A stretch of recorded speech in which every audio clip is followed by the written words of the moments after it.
kasih. Kita dari kantor hukum Daniel Sembolon Esa dan rekan, ya saya sendiri Daniel Sembolon, sarjana hukum, dan juga ini rekan saya kemari kedatangan untuk mencek surat kita yang sudah kita masukkan beberapa minggu yang lalu dan sudah diterima sama Bitpropam, dan kita mau tahu tindak lanjutnya sampai di mana. Dan tadi saya tanya sama orang yang duan juga, ya orang Bitpropam itu sendiri, Pak Kabitnya lagi nggak di tempat, dan mereka mewakili bahwasanya itu surat-surat kita sudah dilimpahkan ke Polres Deli Serdang, ke Propam Deli Serdang. Ya kita sangat heran juga ya, surat kita yang kita tujukan itu sudah jelas ke Bitpropam Polda Sumatera Utara, bukan ke Propam Deli Serdang. Jadi kenapa dilimpahkan ke sana? Setahu kami, ketika surat pengaduan itu kita buat kemarin, tujuannya orang yang kita laporkan itu ya Polres Deli Serdang termasuk penyidiknya, ya seharusnya proses itu dilakukan di Polda Sumatera Utara, Bitpropamnya. Kenapa dilimpahkan lagi? Kan seperti itu. Fungsinya apa sebenarnya?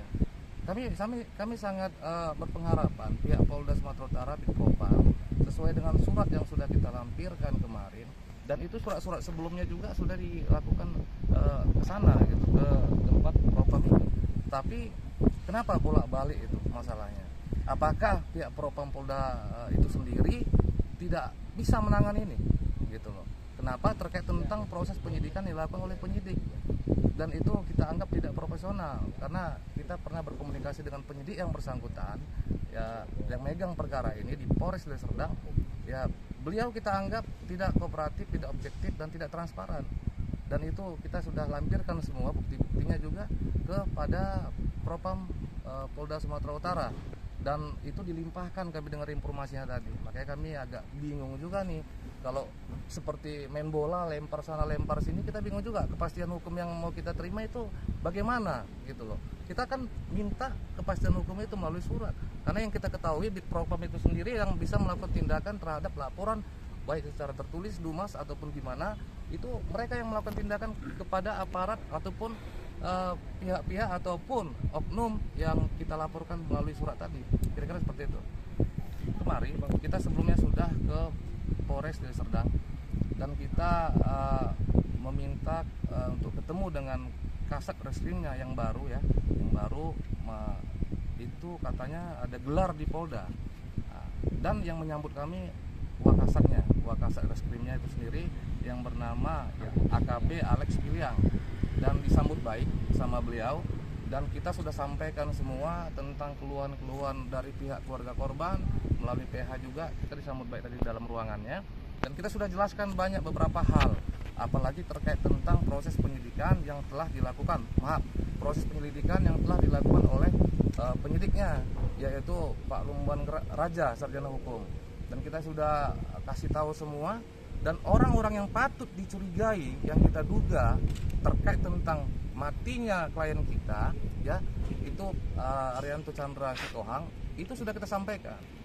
Tetapi bagaimana pendalamannya?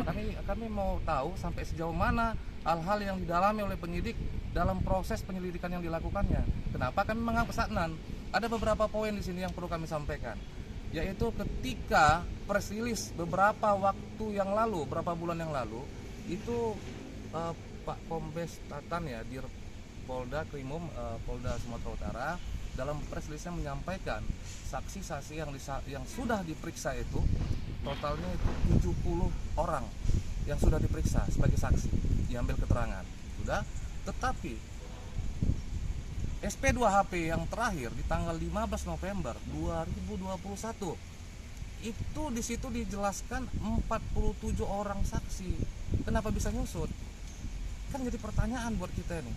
Kenapa bisa nyusut? Sementara press release sebelumnya itu jelas-jelas beliau Pak Tatan itu mengungkapkan 70 orang saksi sudah diambil keterangan. Sudah diambil keterangan, itu jelas, kita bisa buka YouTube apa semua, kita semua bisa melihat itu. 70 orang. Tetapi kenapa di SP2HP terakhir yang dibuat oleh penyidik itu, yang di Polres Deli Serdang, itu totalnya 47. Kita bingung juga, sisanya kemana, siapa yang diperiksa, kan gitu. Yang mana yang benar? Itu yang harus kita cermati dulu. Kira-kira seperti itu. Oke bang, Berarti kita kedatangan ke Propam ini melaporkan penyidik dan jajarannya di Polresta Deli Serdang, Bang ya. Iya, dan satu lagi kita juga sudah membuat surat kepada Bapak Kapolda Sumatera Utara beberapa minggu yang lalu. Kita sudah sampaikan di dalam surat audensi. Kita berharap, kita ingin ketemu langsung kepada Bapak Kapolda Sumatera Utara.